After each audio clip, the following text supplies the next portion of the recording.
Assalamualaikum warahmatullahi taala wabarakatuh. Ketemu lagi di channel Indra Edu. Bagaimana kabarnya kalian? Semoga kalian, anak-anak Bapak, diberikan kesehatan oleh Allah Subhanahu wa taala sehingga bisa mengikuti pelajaran hari ini. Baik anak-anak, untuk hari ini kita akan belajar bareng lagi materi mata pelajaran IPS kelas 8 bab 4, yaitu tentang perubahan masyarakat Indonesia pada masa penjajahan dan tumbuhnya semangat kebangsaan. Adapun subbab pembahasannya yaitu tentang bagian A, kedatangan bangsa-bangsa barat ke Indonesia. Nah, seperti biasa bagi kalian jangan lupa tekan tombol subscribe-nya terlebih dahulu, like, komen, dan boleh share kepada teman-teman kita supaya kita semua bisa menebar manfaat yang lebih banyak lagi. Nah, sebelum kita mulai kepada pembahasan, alangkah lebih baiknya kita berdoa terlebih dahulu. Berdoa menurut kita, kepercayaan kita masing-masing. Berdoa dimulai.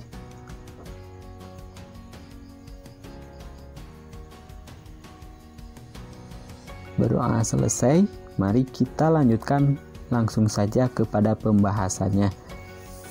Nah, pembahasannya yang pertama kita akan membahas bagaimana latar belakang kedatangan bangsa barat ke Indonesia tentunya.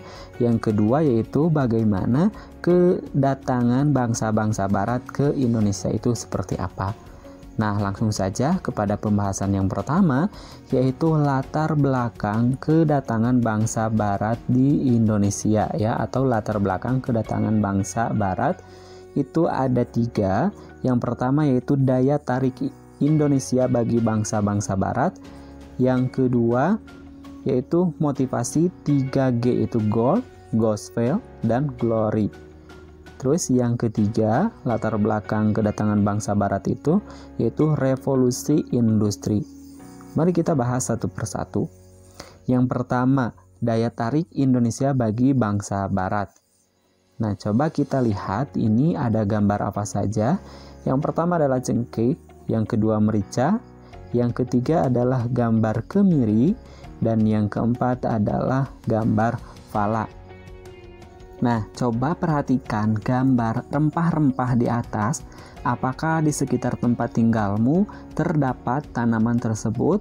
Apakah kalian pernah melihat barang-barang tersebut? Lalu, berbagai komoditas perdagangan dihasilkan bangsa Indonesia. Itulah yang menjadi incaran bangsa-bangsa barat. Nah, berbagai hasil bumi Indonesia tidak hanya menjadi konsumsi bangsa-bangsa Asia, tetapi juga menjadi salah satu incaran bangsa Barat, ya. Oke, yang selanjutnya, mengapa bangsa-bangsa Barat sangat membutuhkan rempah-rempah, ya? Indonesia dan bangsa-bangsa di Eropa memiliki perbedaan kondisi alam. Lokasi mempengaruhi perbedaan iklim dan kondisi tanah di Indonesia dan Eropa. Hal ini mengakibatkan hasil bumi yang diperoleh juga berbeda. Bangsa Indonesia harus senantiasa bersyukur karena dianugerahi Tuhan Yang Maha Esa hidup di daerah tropis yang subur. Nah, keberadaan musim hujan dan kemarau di Indonesia memungkinkan berbagai tanaman mudah tumbuh berkembang di Indonesia. Lalu, tanaman kebutuhan sehari-hari dapat ditanam di setiap waktu. Hal itu berbeda dengan bangsa-bangsa di Eropa yang memiliki 4 musim, yakni musim panas, terus juga musim dingin, musim semi, dan musim gugur. Nah, berdasarkan kenyataan tadi, bahwa kita dapat menyimpulkan bahwa bangsa-bangsa barat membutuhkan rempah-rempah karena mereka sangat membutuhkan, sementara persediaan di Eropa sangat terbatas. Rempah-rempah bagi bangsa-bangsa Eropa dapat digunakan untuk mengawetkan makanan, terus juga bumbu masakan, dan obat-obatan. Negara-negara tropis seperti Indonesia kaya akan rempah-rempah sehingga bangsa-bangsa barat berusaha untuk memperolehnya. Nah, yang kedua adalah motivasi 3G itu goal, gospel, dan glory. Nah, jadi apa yang dimaksud dengan goal, glory, dan gospel? Goal artinya yang identik dengan kekayaan. Semboyan ini menggambarkan bahwa tujuan bangsa barat ke Indonesia adalah untuk mencari kekayaan. Itulah yang membuat mereka melakukan ekspedisi dan penjajahan. Sedangkan glory bermakna kekayaan bangsa. Sedangkan gospel adalah keinginan bangsa barat, yaitu untuk menyebarluaskan atau mengajarkan agama Nasrani, khususnya agama Kristen ke bangsa-bangsa di Asia, Afrika, dan Amerika Selatan. Yang ketiga adalah revolusi industri. Nah, coba kita lihat yang ada dalam gambar ini. Gambar ini menunjukkan ada industri 1.0, lalu juga industri 2.0, industri 3.0, dan industri 4.0. Revolusi industri merupakan salah satu pendorong imperialisme modern. Sudah sangat lama bangsa-bangsa Eropa mengetahui Nusantara atau Indonesia sebagai sumber rempah-rempah bahkan sebelum Masehi. Nah, mengapa mereka tidak mencari ke Indonesia? Jadi, apa yang dimaksud dengan revolusi industri? Nah, gambar yang pertama yaitu tentang perahu mesin uap. Yang kedua adalah perahu layar. Jadi, apa yang dimaksud dengan revolusi industri? Revolusi industri adalah pergantian atau perubahan secara menyeluruh dalam memproduksi barang dari sebelumnya menggunakan tenaga manusia dan hewan menjadi tenaga mesin. Penggunaan mesin dalam industri menjadikan produksi lebih efisien, ongkos produksi dapat ditekan, serta barang dapat diproduksi dalam jumlah besar dan cepat. Berkembangnya revolusi industri menyebabkan bangsa-bangsa barat memerlukan bahan baku yang lebih banyak. Mereka juga memerlukan daerah pemasaran untuk menjual hasil industrinya. Nah, gambar ini adalah salah satu contoh dari revolusi industri. Nah, salah satu pengaruh revolusi industri yang sangat terasa adalah dalam kegiatan transportasi. Penemuan mesin uap yang dapat dijadikan mesin penggerak perahu merupakan teknologi baru pada masa tersebut. Perahu dengan mesin uap merupakan penemuan sangat penting yang mendorong penjelajahan bangsa-bangsa barat. Penggunaan mesin uap dapat memperpendek waktu perjalanan. Selain penemuan mesin uap, revolusi industri didukung berbagai penemuan lain seperti kompas, lalu juga mesin pemintal dan sebagainya. Penemuan-penemuan tersebut memicu bangsa barat untuk melaksanakan berbagai petualangan.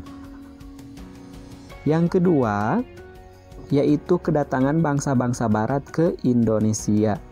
Nah, kedatangan bangsa barat ke Indonesia itu ada 3. Yang pertama adalah kedatangan bangsa Portugis di Maluku. Yang kedua, ekspedisi bangsa Inggris. Dan yang ketiga adalah kedatangan bangsa Belanda di Jakarta atau Jayakarta. Langsung saja yang pertama, kedatangan bangsa Portugis di Maluku.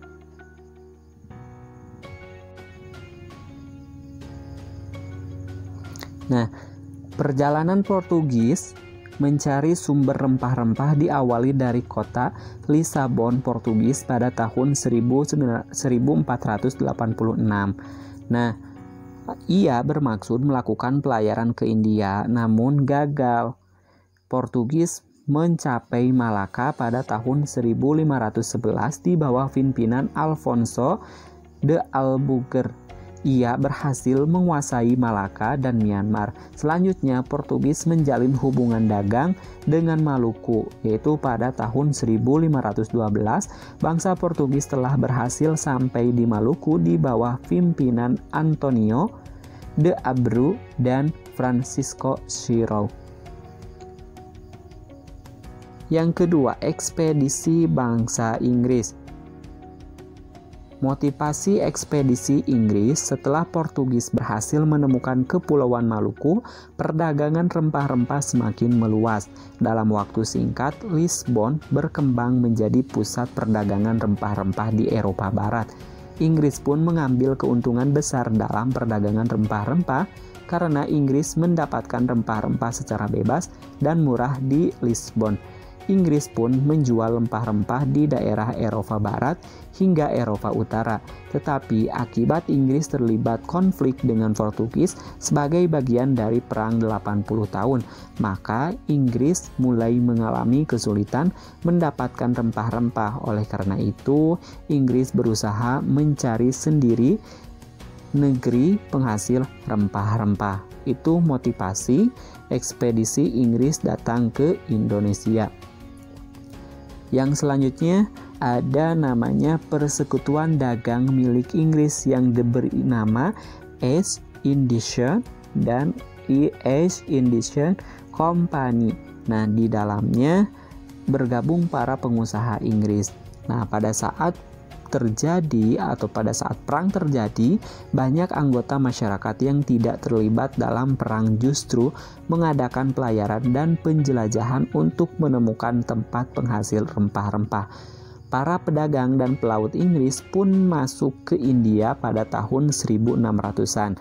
Inggris justru memperkuat kedudukannya di India. Inggris pun memperkuat kedudukannya di India pada tanggal 31 Desember 1600. Inggris pun membentuk kongsi dagang yang diberi nama East India Company atau AIC ya. AIC. Nah, itu nama kongsi dagang dari Inggris yang dibentuk pada tanggal 31 Desember 1600. Nah, perjalanan Inggris ke Indonesia, kedatangan bangsa Inggris ke Indonesia dirintis oleh Francis Drake dan Thomas Cavendish dengan mengikuti jalur yang dilalui Magellan pada tahun 1579. Francis Drake berlayar ke Indonesia. Armadanya berhasil membawa rempah-rempah dari Ternate dan kembali ke Inggris lewat Samudra Hindia. Perjalanan berikutnya dilakukan pada tahun 1586 oleh Thomas Cavendish melalui jalur yang sama. Yang ketiga adalah kedatangan bangsa Belanda di Jakarta atau Jayakarta. Nah, Jayakarta merupakan pelabuhan penting di Pulau Jawa yang kemudian menjadi markas VOC. Jadi, bagaimana proses kedatangan Belanda di Indonesia? Seorang pelaut Belanda, Cornelis de Houtman, memimpin ekspedisi ke Indonesia pada tahun 1595. Armada de Houtman mengarungi ujung selatan Afrika. Selanjutnya terus menuju ke arah timur melalui Samudra Hindia. Pada tahun 1596, armada de Houtman tiba di pelabuhan Banten melalui Selat Sunda.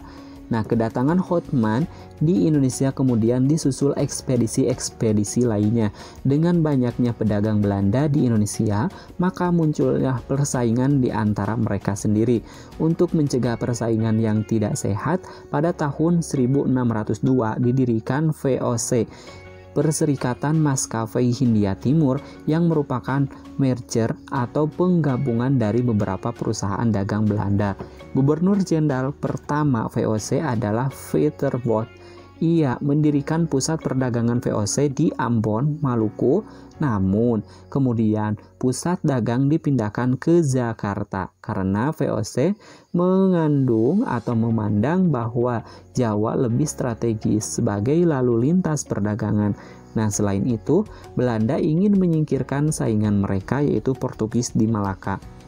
Pangeran Jawa Wikarta, pengusaha bagian wilayah Banten, memberi izin kepada VOC untuk mendirikan kantor dagang di Jayakarta.